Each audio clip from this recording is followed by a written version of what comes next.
Kumara Dissanayake steps into the presidential office in Sri Lanka, the political landscape in the Indian Ocean region is poised for a significant change. A figure once seen as a marginal player has emerged victorious, claiming over 42% of the votes. His leadership raises critical questions about Sri Lanka's future, and more importantly, its relationship with India.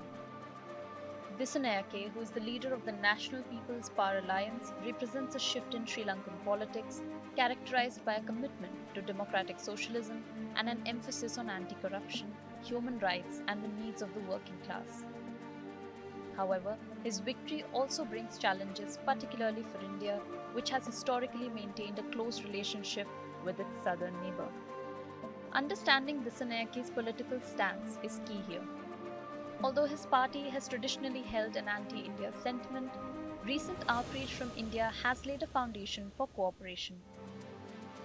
During his visit to India earlier this year, he engaged with high-level officials, showcasing a willingness to connect despite ideological differences. This relationship is crucial, especially as India seeks to counterbalance China's growing influence in Sri Lanka, a country of strategic importance due to its proximity and economic potential. Disanayake's election comes at a time when Sri Lanka is grappling with economic recovery following a severe crisis. India has played a pivotal role in this recovery, offering approximately $4 billion in aid. As Dissanayake formulates his governance approach, it will be interesting to see how he navigates this support while managing the expectations of his electorate, particularly the youth who propelled him to victory.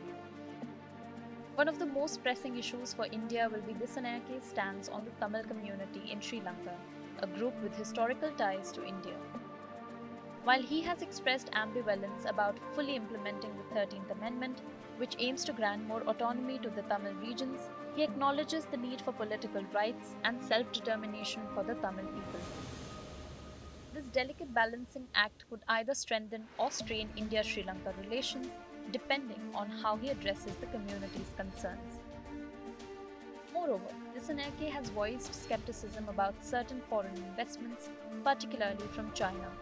His administration may seek to renegotiate or reassess existing projects like the controversial Hambantota port, which has long been a point of contention for India. However, while he has promised to prioritize transparency and local needs, it's unlikely that he will entirely revoke agreements that are already in place.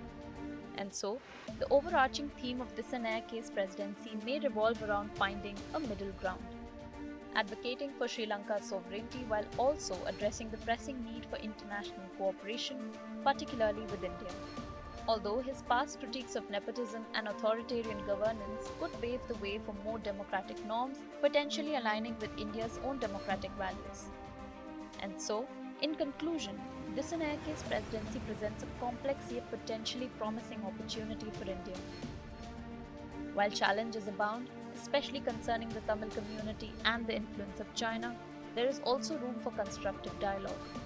If Dissanayake can bridge the gap between his party's historical sentiments and the realities of governance, he might just redefine what it means to be a leader in Sri Lanka. So, is Disanayake's presidency good or bad for India? Only time will tell. Bureau Report, India Today Global.